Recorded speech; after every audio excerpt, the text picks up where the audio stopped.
My father-in-law walked me down the aisle. Not my father. My father-in-law. A man I had known for 3 years, who cried when my husband proposed and called me the daughter I always wanted. He straightened his tie twice before we started walking. He whispered, "You ready?" And I said yes, even though I had been crying in the bridal suite for 40 minutes. My actual father was in Denver. Not because of an emergency. Not because of an emergency. Not because of a death or a medical crisis or a flight that got grounded. He was in Denver because my brother Caleb had just signed a lease on a new apartment, his first place without a roommate, and my parents had driven out to help him move furniture and stock his refrigerator and celebrate. It was a 12-hour drive from our hometown in Dayton, Ohio to Denver. My wedding venue was 45 minutes away. My mother texted me at 7:14 in the morning. I was in a robe with a mimosa I hadn't touched yet. "We are so sorry, sweetheart. The drive is just so far and your father's back has been acting up. You know how he gets. We'll celebrate with you when you're back from your honeymoon." Caleb says congratulations. My maid of honor. My college roommate, I'll call her by her nickname, Midge. Read the text over my shoulder and said nothing. She just put her hand on my back. That silence was the kindest thing anyone did for me that day. I was 31 years old. I had planned this wedding for 14 months. My parents had RSVP'd yes. They had told me which chicken option they wanted at dinner. My mother had even asked about the centerpiece colors so she could buy a dress that didn't clash, and they were in Denver helping Caleb carry a couch up 3 flights of stairs. I need to back up because if I don't, this story sounds like one bad day. It wasn't one bad day. It was 31 years of bad days that I kept explaining away. I'm the oldest. My brother Caleb is 4 years younger. From the outside, we had a normal middle-class family. My dad worked in insurance, my mom did bookkeeping part-time, we had a house with a yard, we went to the same Catholic school. We had Christmas traditions and a family vacation to the same lake in Michigan every August. But from the inside, there was a current running through everything, and if you were me, you felt it constantly. Caleb was the one they worried about, not in a bad way. In the way parents worry about a child they see themselves in. My dad coached his Little League team. My mom kept his drawings on the refrigerator long after he stopped making them. When Caleb struggled in high school, parties, skipped classes, won suspension, my parents held family meetings and hired tutors and said things like, "He just needs the right environment." When I struggled, and I did struggle, quietly, in ways nobody noticed because I never caused problems, nobody held meetings. My parents' attention had a center of gravity, and it wasn't me. I got a full academic scholarship to Ohio State. My parents took me out to dinner at Applebee's and said they were proud. When Caleb got into a mid-tier state school on partial scholarship, my parents threw him a party. Actual party. Catered. Family friends invited. A banner in the backyard. I remember standing at that party eating a slider and thinking, I must be missing something about myself. I put myself through graduate school.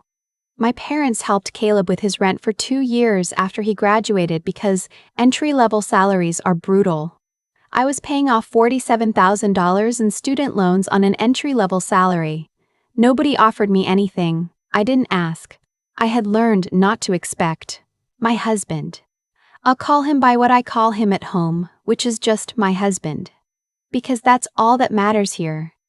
He noticed from almost the beginning. On our 3rd date, he asked me why I always seemed slightly braced for something. Like I was waiting for a door to slam. I didn't have an answer then. I do now. We got engaged on a Tuesday in March, in our apartment kitchen, which sounds unromantic but was the most us thing I can imagine. He made pasta. He had hidden the ring in a coffee mug, because he knows I always reach for a specific mug first thing, and he'd been waiting for the right night. I cried. He cried. We ate pasta at midnight. I called my parents the next morning. My mother screamed. Which felt good, My father got on the phone and said he was thrilled. We set a date, late September of the following year. 14 months to plan. I thought, this is enough time for everything to feel real. My mother drove up 2 weekends to look at venues with me. She had opinions about the napkin folds. She sent me links to florists. She seemed present in a way that made me think, maybe I'd been unfair. Maybe the imbalance I felt growing up was just my perception, magnified by years of keeping score. Caleb, for his part, said he was happy for me. He sent a text with a few emojis. He didn't come to the engagement party my mother-in-law hosted because he had plans he couldn't move. My parents went to Denver that same weekend to visit him. I noted it. I moved on. The invitations went out. Both my parents RSVP'd yes within a week. My mother submitted her meal preference, salmon, and asked about the parking situation at the venue. I felt, for a few months, like we were going to be okay. 6 weeks before the wedding, Caleb announced he was getting his own apartment in Denver. His girlfriend had just gotten a job offer there and he was going to follow her. My parents were visibly excited in a way I had not seen them be about anything in a long time. My mother immediately started talking about visiting and how Denver is supposed to be beautiful in the fall. My father started researching the drive. I noticed that my father mentioned his back hurting less than a week after he drove to Denver for Caleb's move-in. The timeline: Caleb moved into his apartment 3 weeks before my wedding. My parents made the 12-hour drive to Denver to help him. 14 days later, my mother texted me that 7,014 a.m. message. 45 minutes versus 12 hours. Salmon versus couch cushions. I walked down the aisle with my father-in-law, who held my arm steady because he could tell I was shaking. My husband was at the end of the aisle, and when he saw me, his face did something that made every person in that room exhale. He told me later he could see in my eyes that something was wrong, and he made a decision in that moment to be so present, so completely there, that I would feel it overwrite the absence. It mostly worked. We had the reception. We danced. Mitch gave a toast that made the room laugh and then cry and then laugh again. My in-laws danced together to a Stevie Wonder song, and I thought, this is what it's supposed to look like. My parents sent flowers to the venue.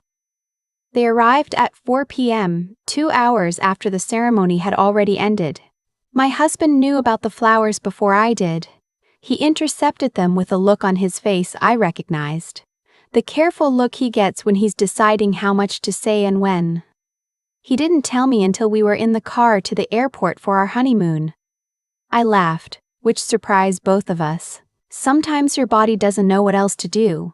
We were in Kauai for 10 days. I turned my phone off for most of it. I swam and ate and watched my husband fall asleep in a beach chair with a book open on his chest, and I made a decision somewhere around day 4 that I was not going to spend the rest of my life waiting for my parents to show up for me. Not because I was angry. I was angry. But that wasn't the reason. The reason was simpler. I was tired. I had been tired for a long time, and I kept confusing the exhaustion for resilience. When we got back, my parents called to congratulate us. My father asked about the weather in Hawaii. My mother asked if we'd seen the flowers. I said yes. There was a pause where I think she expected something, gratitude maybe, or reassurance, and I didn't give it to her. Things were polite and surface level for the next 3 weeks. Then my father showed up at my office. I work in financial compliance for a mid-size firm in Columbus. It's a serious job in a serious building. I wear blazers. I have a desk plant that I've managed to keep alive for 2 years, which I consider a professional achievement. My father has visited my office exactly once, when I first started, and he spent the whole time asking when I was going to move somewhere with a lower cost of living. He called from the lobby. My receptionist buzzed me. I went down thinking there had been some kind of emergency, my heart already doing the thing it does. The old reflex of catastrophizing that I developed at some point in childhood and never fully unlearned. He was holding a manila folder with my name written on the tab in my grandfather's handwriting. My grandfather.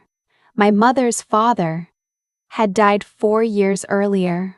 He was a quiet man who worked as an electrician his whole life and owned a small rental property in Springfield, Ohio that he rented to the same family for 20 years. I adored him. He called me his serious one and meant it as a compliment. When he died, I cried harder than I had cried for anything in my adult life. I knew there had been a will. My mother had mentioned it vaguely at the time. I'd assumed whatever there was had been distributed and settled. I was in the middle of finishing my master's degree, and grief makes you incurious about logistics. My father sat down across from me in the conference room we used for client meetings. He placed the folder on the table and slid it toward me. He said, "We need to talk about your grandfather's estate." What was in that folder changed the shape of every memory I have of the last 4 years.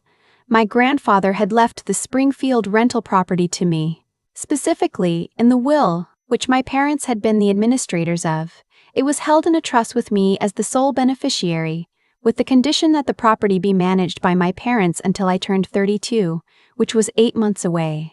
The trust had been generating rental income the entire time, for 4 years. The rental income had been deposited into a joint account that my parents had set up as part of the trust administration. They were authorized to pay property taxes, maintenance, and a 10% management fee from that account. Everything else was mine. Everything else had not been going to me. My father didn't explain this fully at first. He started with something about how they'd been handling it, and there were some administrative costs that had come up, and they wanted to get everything sorted before the trust transferred. I am a financial compliance officer. I sat very still and I asked him to open the folder. The rental property had been generating $1,450 a month for 4 years. That was $69,600 in gross rental income. After property taxes, documented maintenance expenses, and the management fee, roughly $54,000 should have made its way into my designated beneficiary account. The account balance was $11,200. I looked at my father. He was looking at the table. I asked where the rest of it was. He said there had been some family expenses that had come up, and they had borrowed against the account with the intention of repaying it before the trust transferred. He said the word borrowed, the way people say it when they have not thought about repayment once. I asked what family expenses. He listed them. Caleb's rent, 2 years. Caleb's car repair when his transmission died. A family vacation to Florida the summer before last that I had been invited on and declined because I couldn't take the time off. A few other things, smaller things that added up. I sat with this for a moment. My grandfather, who called me his serious one, who told me once that the most important thing a person could do was take care of themselves so they could take care of others, had left me a gift, and my parents had used it to subsidize my brother's life for 4 years, while I was paying off student loans, while I was saving for a down payment, while I was planning a wedding they didn't attend. I said, "I need you to give me the folder and leave." He said, "We're family. We need to talk about this." I said, "We're family. We need to talk about this." I said, "Leave the folder." I called my attorney that afternoon. She is one of those people who speaks in perfectly complete sentences and never seems rattled, and I loved her very much in the weeks that followed. She reviewed the trust documents and the account history and confirmed what I suspected. My parents had taken money from a trust account in ways that were not authorized by the trust language. The 10% management fee was legitimate. The family expenses were not. She said I had options. The first option was to let it go, accept the $11,200, and take control of the property when the trust transferred. The second option was to formally demand the return of the misappropriated funds, which she calculated at approximately $42,000 after accounting for legitimate expenses. The third option involved an attorney letter and, if necessary, a probate court filing, which would put this on record and potentially expose my parents to legal liability. I did not decide immediately. I am my grandfather's serious one. I do not decide things immediately. I drove home. I made dinner. I sat at the kitchen table with my husband and I put the folder between us and I told him everything. He listened the way he always listens, which is without interrupting and without making it about what he thinks until I've said everything I need to say. When I finished, he said, "What do you want to do?" I said, "I want to not feel like I've been foolish for 31 years. He said, "You weren't foolish. You just weren't told the rules of the game you were playing." My attorney sent the demand letter. My parents called my cell phone 11 times in the 3 days after receiving it. I let it go to voicemail. My mother's messages started defensive and moved through hurt and landed somewhere that sounded almost like accountability, though not quite. My father left 2 messages that were variations of, "We need to talk about this as a family," and one that was just him breathing for a few seconds before he hung up. Caleb called once. He left a voicemail saying he hadn't known about any of it, which I believed, and that he felt terrible, which I also believed. He said he would pay back whatever he could. I appreciated that. It didn't change anything structurally, but I appreciated it. My parents retained their own attorney, which I took as confirmation that they understood the seriousness of what had happened. After 3 weeks of back and forth between attorneys, they agreed to a repayment plan. A lump sum of $28,000, which was what they could pull together, and a promissory note for the remaining $14,000 at 4% interest over 3 years. I signed the agreement on a Thursday morning. My attorney shook my hand. The property transferred to me fully 8 months later, on my 32nd birthday. It's a 3-bedroom house in Springfield. The family that rented it for 20 years had moved out the previous spring, so I had to find new tenants. I drove out there on a Saturday with my husband and we walked through every room. It smelled like my grandfather somehow. Sawdust and Old Spice and something I can't name. I sat on the floor of the empty living room and cried in a way I hadn't in a long time, and my husband sat next to me and didn't say anything. I found new tenants within 6 weeks. Young couple, both teachers. They have a dog named after a president. The rent covers the property taxes and maintenance and generates a modest monthly income that I direct automatically into a high-yield savings account I haven't touched. With a $28,000 lump sum, I paid off the last of my student loans, $19,400 in a single payment. The rest went into the down payment fund we've been building. 6 months later, we bought our first house. It's small and the kitchen needs updating, and the previous owners chose a bathroom tile that I actively dislike every morning. But it is ours. The promissory note payments come in monthly. My parents are current on it. We do not discuss it when we speak. I should say something about where things stand with my family, because I know that's what people want to know. I have not cut off my parents. I know that might disappoint some people. It disappointed me in myself for a while, honestly. I kept waiting to feel righteous about some clean, decisive break, and it never came. What came instead was something quieter and, I think, more honest. I have simply stopped needing them to be something they are not. I stopped performing closeness I don't feel. I call on birthdays and major holidays. I answer questions about my life in general terms. When my mother asks when we're having kids, I say, "We'll see," and change the subject. What changed is that I stopped giving them the power to hurt me by continuing to want things from them they weren't capable of giving. That sounds like a therapy platitude. And it is, because I did go to therapy. And my therapist, who was a small, sharp woman with excellent taste in reading glasses, helped me understand that I had spent decades in an invisible negotiation with my parents over my own worth. And I had been losing it not because I wasn't worth anything, but because I had agreed to play by rules I didn't know existed. I know the rules now. My in-laws came over for Thanksgiving this year. My father-in-law carved the turkey, and my mother-in-law brought her sweet potato casserole that my husband has been eating his entire life, and that I am now allowed to request. We played a stupid trivia game after dinner and nobody won gracefully. It was exactly what a family dinner is supposed to be. My parents went to Denver for Thanksgiving. Caleb hosted. I know because my mother texted me a photo of the table.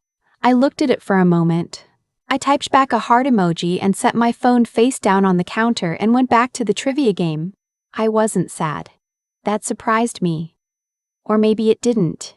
I think I had used up most of my sadness about my family by 31.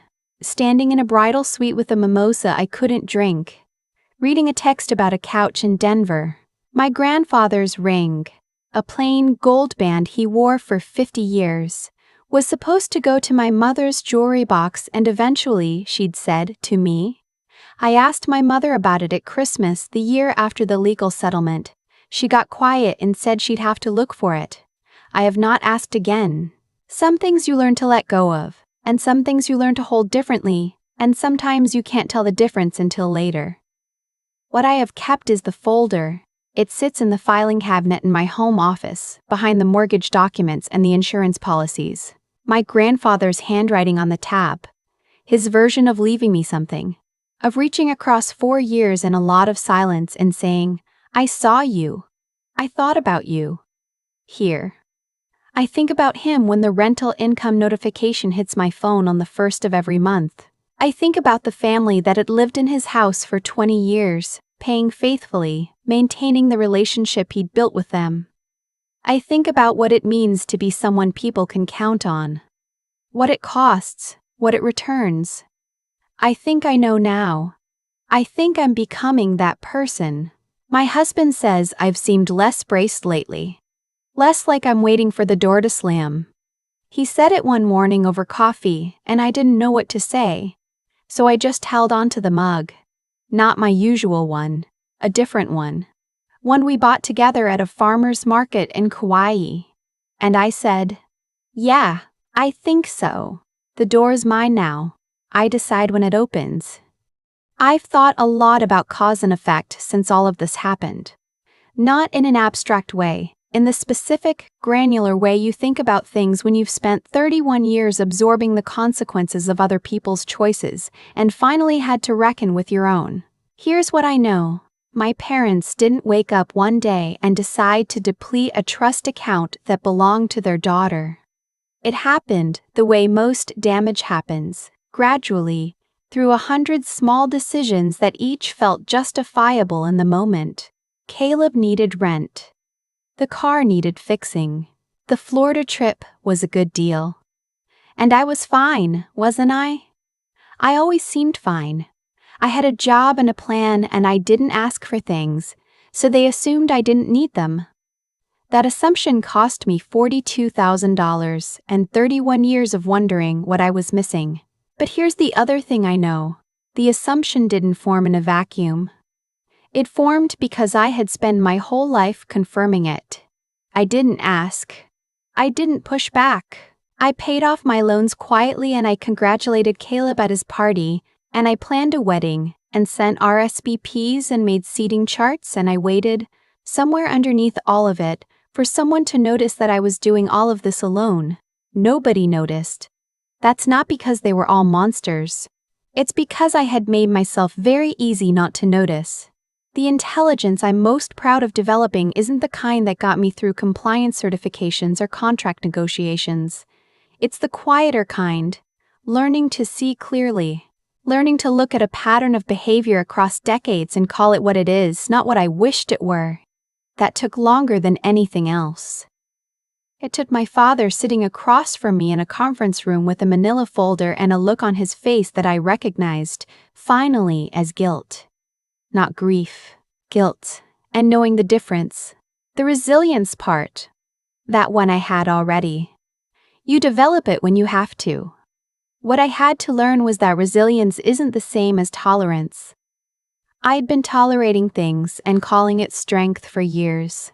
Real strength, I think, is knowing when to stop absorbing and start accounting. When to hand someone a document and let the numbers say what you've been unable to say out loud. What I want people to take from my story is not the legal outcome. Keep the $42,000. Keep all of it. It was never really the point. The point is that my grandfather saw me. He was a quiet man who didn't say much, but he thought about the future. And he thought about me in it, and he made sure that something of his would reach me even after he was gone. That act of being seen, really seen, without conditions, is what I carry. It's what I tried to build my own life into, something steady and intentional that the people I love can count on. The door is mine now. I learned that later than I should have. But I learned it,